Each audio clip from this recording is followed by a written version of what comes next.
और मेरे साथ मिलकर ओम का उच्चारण करेंगे।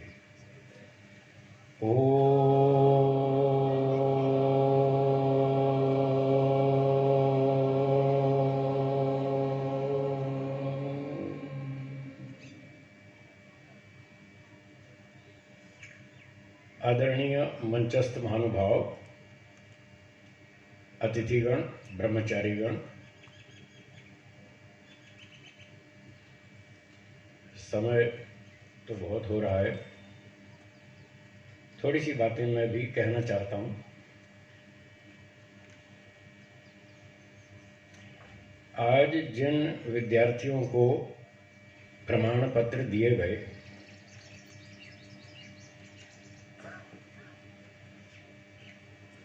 कुछ बातें उपदेश के रूप में उनके लिए कहनी है। हमारे गुरुजी पूज्य स्वामी सत्यपति जी महाराज कहते थे कि जब विद्यार्थी गुरुकुल में आता है तो उसमें बड़ी नम्रता होती है।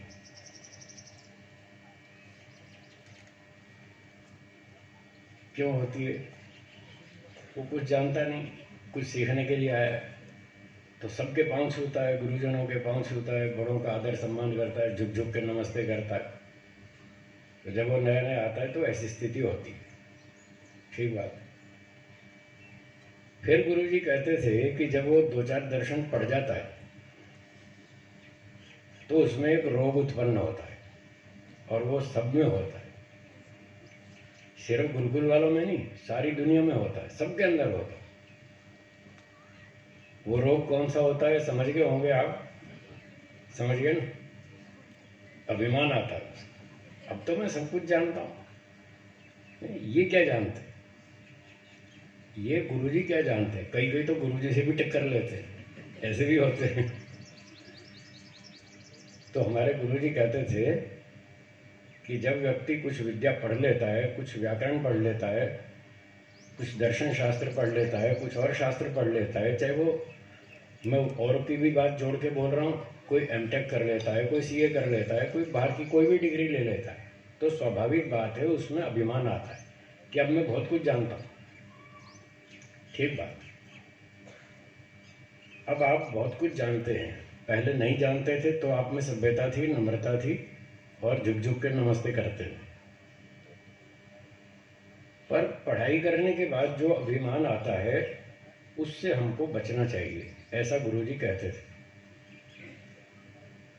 और उससे बचने का उपाय है ईश्वर प्रणिधान। क्या उपाय है? ईश्वर प्रणिधान को साथ में रखिएगा, नहीं तो गड़बड़ हो जाएगी।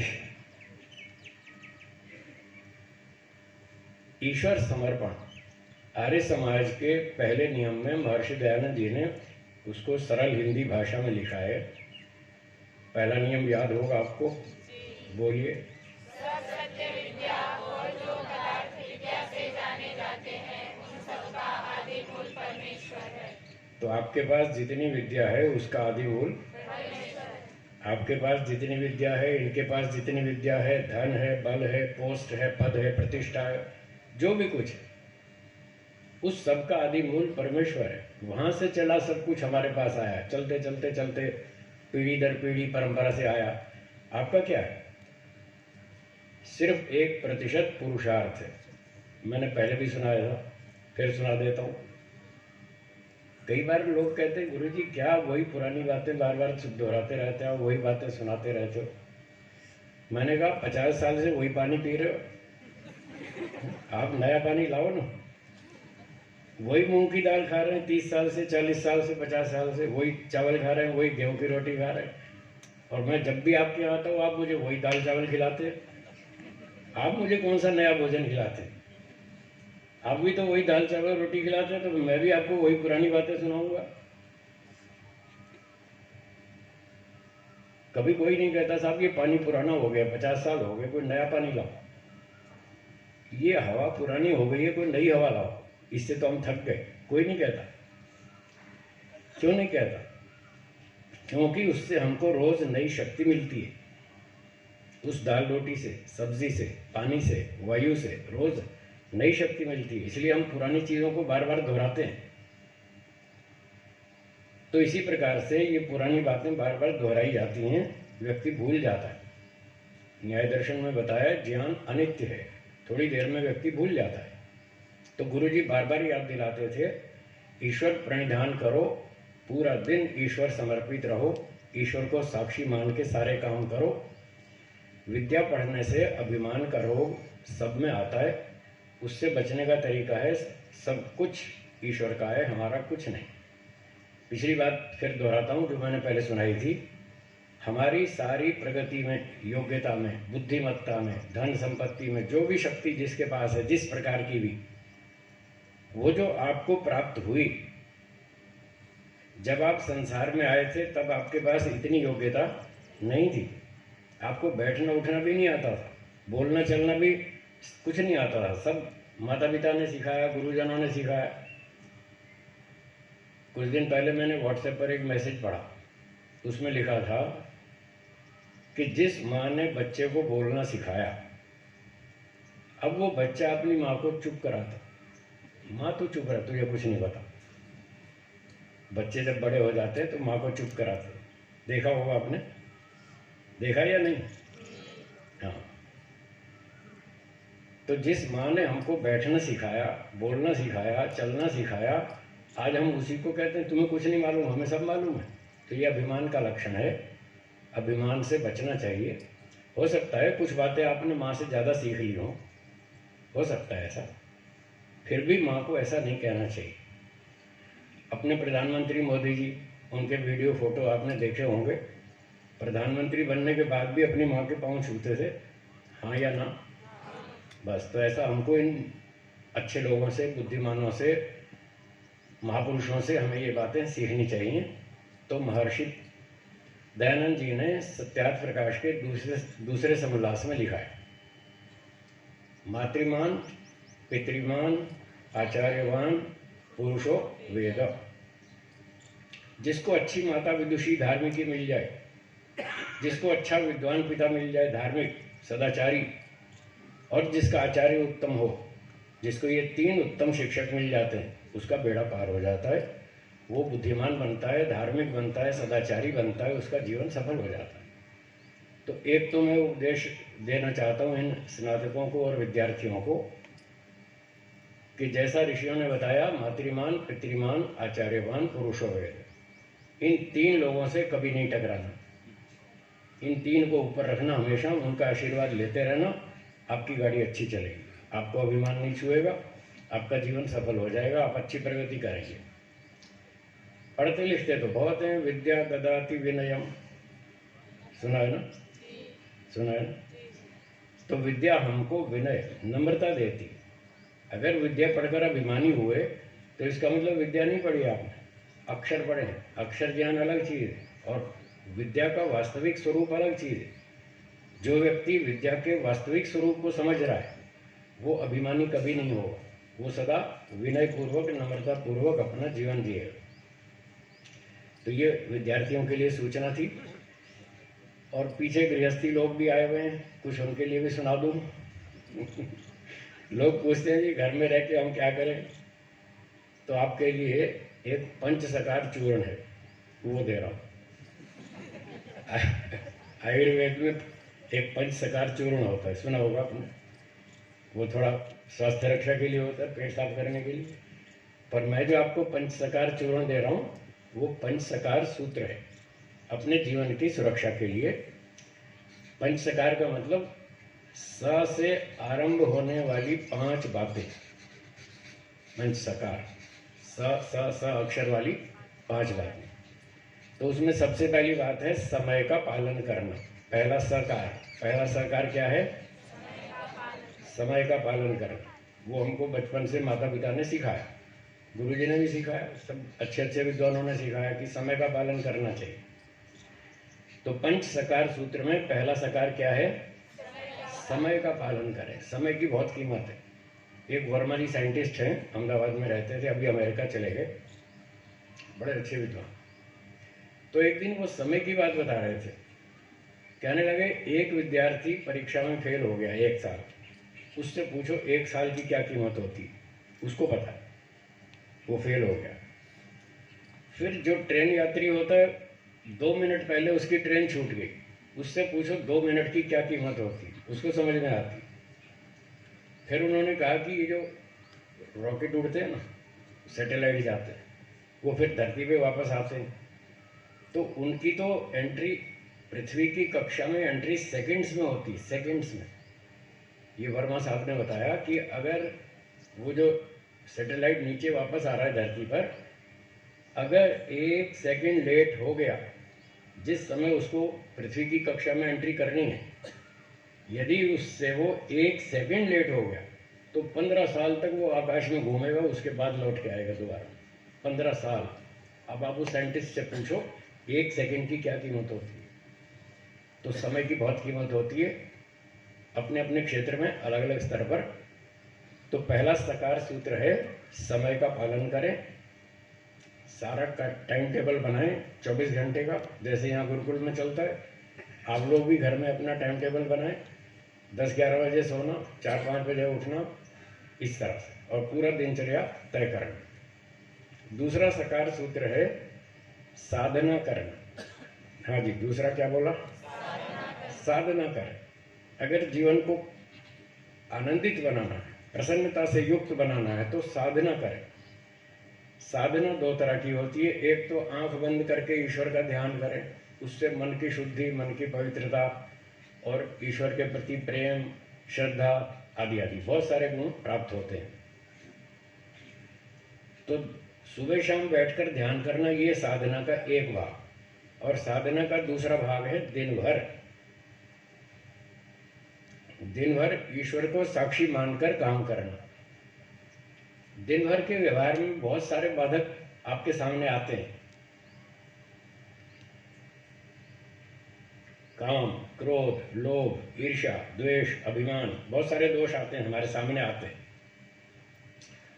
उनको जीतना है, ये साधना है। एक व्यक्ति ने गुस्से की बात कर दी और आपको गुस्सा आ गया और आपने कुछ का कुछ बोल दिया, तो ये कोई साधना नहीं। यही तो आपकी परीक्षा थी। उसी समय तो आपको सावधान रहना था कि इसने गुस्सा दिलाने वाली बात की है और मुझे इस समय गुस्सा नहीं करना। अपने मन पर संयम रखना, मन को सिद्ध करना, ये है साधना।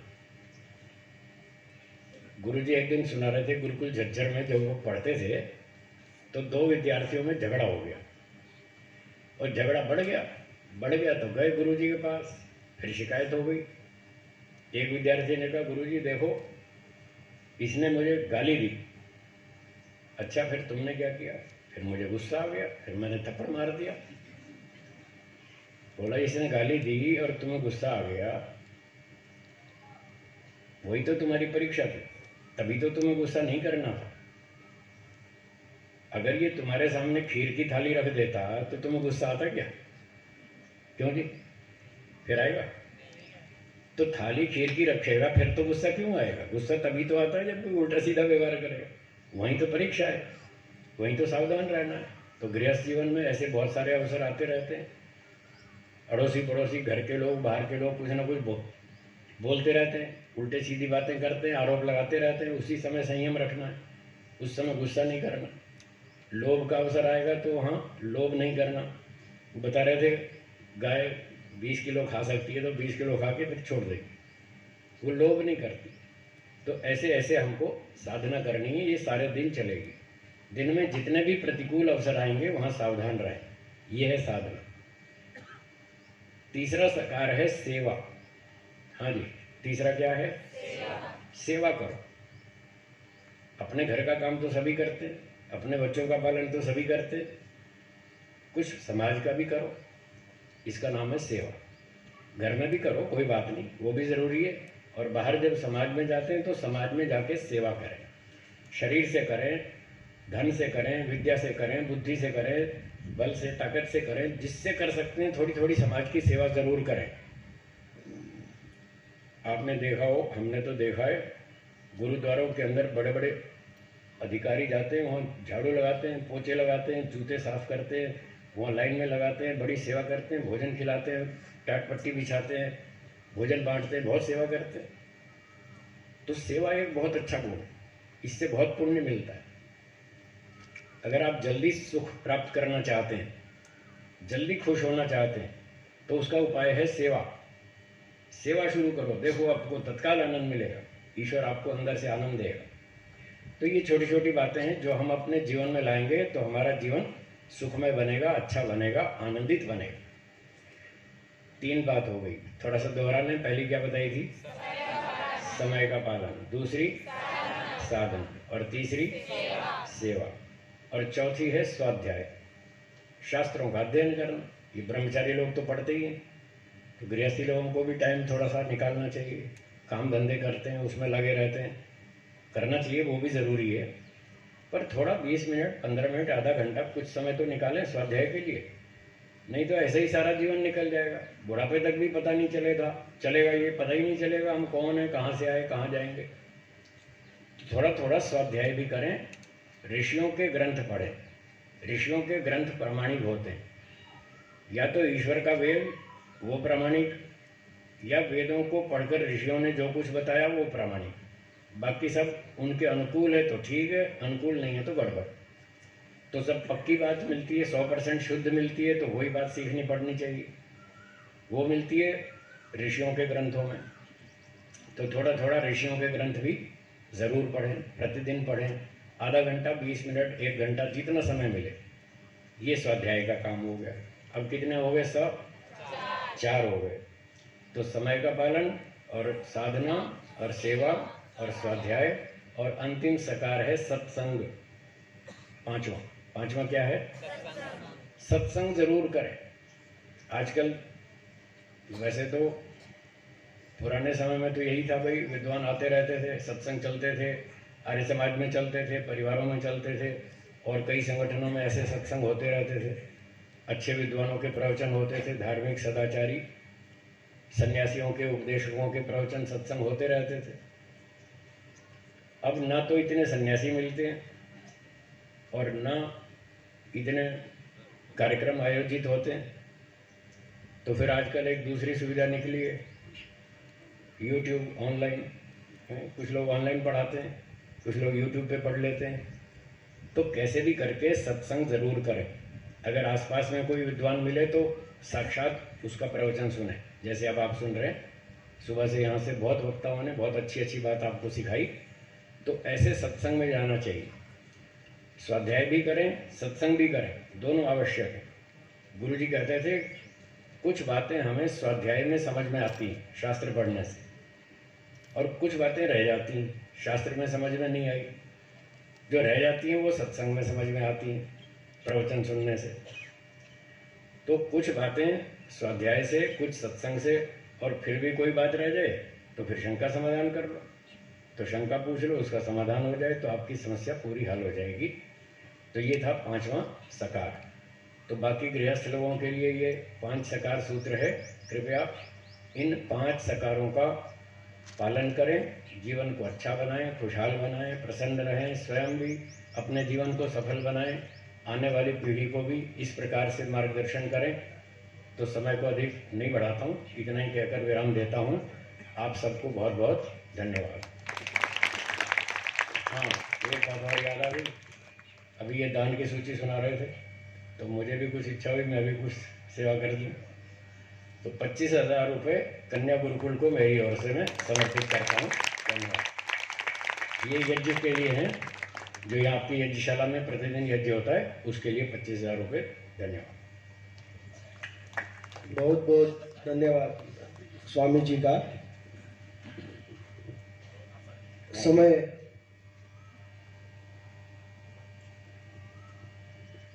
समय थोड़ा आगे गया है, इसके लिए मैं आप सभी से क्षमा चाहता हूँ। बस कुछ ही क्षण में हमारा कार्यक्रम पूर्ण होगा। मैं लखम सिंह भाई जी से निवेदन करूँगा कि आभार विधि करेंगे। उसके पहले तुषार जी जो हमारे पास दान प्राप्त हुआ है उसकी सूची घोषित करेंगे। आगे जो मैंने नाम घोषित किए उसमें आगे और हमारे पास दान